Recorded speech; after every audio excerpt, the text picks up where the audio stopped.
College में happy married life पर एक कार्यक्रम हो रहा था, जिसमें कुछ शादीशुदा जोड़े हिस्सा ले रहे थे। जिस समय प्रोफेसर मंच पर आए, उन्होंने नोट किया कि सभी पति पत्नी शादी पर जोक कर हंस रहे थे। ये देखकर प्रोफेसर ने कहा कि चलो पहले एक गेम खेलते हैं, उसके बाद अपने विषय पर बातें करेंगे। सभी खुश हो गए और कहा, कौन सा गेम? प्रोफेसर ने एक मैरिड लड़की को खड़ा किया और कहा कि तुम ब्लैक बोर्ड पे ऐसे 30-35 लोगों के नाम लिखो जो तुम्हें सबसे अधिक प्यारे हों। लड़की ने पहले तो अपने परिवार के लोगों के नाम लिखे, फिर अपने सगे संबंधी, दोस्तों, पड़ोसी और सहकर्मियों के नाम लिख दिए। अब प्रोफेसर ने उसमें से कोई भी कम पसंद वाले 6 नाम मिटाने को कहा। लड़की ने अपने सहकर्मियों के नाम मिटा दिए।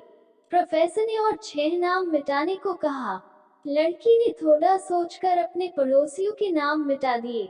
अब प्रोफेसर ने और 11 नाम मिटाने को कहा। लड़की ने अपने सगे संबंधी और दोस्तों के नाम मिटा दिए। अब बोर्ड पर सिर्फ 7 नाम बचे थे, जो उसके मम्मी पापा, पति और बच्चे का नाम था। अब प्रोफेसर ने कहा, इसमें से और 2 नाम मिटा दो।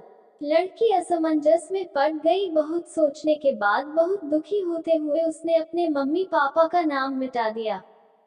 सभी लोग स्तब्ध और शांत थे, क्योंकि वो जानते थे कि ये गेम सिर्फ वो लड़की ही नहीं खेल रही थी, उनके दिमाग में भी यही सब चल रहा था।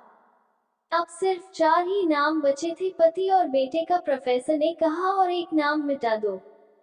लड़की अब सहमी सी रह गई। बहुत सोचने के बाद रोते हुए अपने बेटे का नाम काट दिया।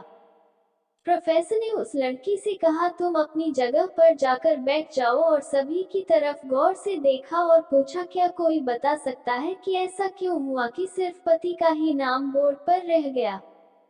कोई जवाब नहीं दे पाया, सभी मुंह लटका कर बैठे थे। प्रोफेसर ने फिर उस लड़की को खड़ा किया और कहा, ऐसा क्यों?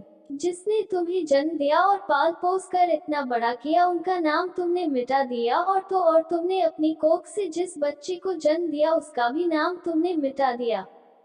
लड़की ने जवाब दिया कि अब मम्मी पापा बूढ़े हो चुके हैं, कुछ साल के बाद वो मुझे और इस दुनिया को छोड़ के चले जाएंगे। मेरा बेटा जब बड़ा हो जाएगा तो जरूरी नहीं कि वो शादी के बाद मेरे साथ ही रहे, लेकिन मेरे पति जब तक मेरी जान में जान है, तब तक मेरा आधा शरीर बनके मेरा साथ निभाएंगे। इसलिए मेरे लिए सबसे अजीज मेरे पति हैं। प्रोफेसर और बाकी स्टूडेंट ने तालियों की गूंज से लड़की को सलामी दी। प्रोफेसर ने कहा, तुमने बिल्कुल सही कहा कि तुम और सभी के बिना रह सकती हो, पर अपने आधे अंग अर्थात अपने पति के बिना नहीं रह सकती। मजाक मस्ती तक तो ठीक है, पर हर इंसान का अपना जीवन साथी ही उसको सबसे ज्यादा अजीज होता है। आशा करती हूँ कि यह कहानी आप लोगों को पसंद आई होगी। पसंद आई है तो कमेंट में जरूर बताएं। चैनल पर नए हैं तो चैनल को लाइक, शेयर, सब्सक्राइब करना ना भूलें।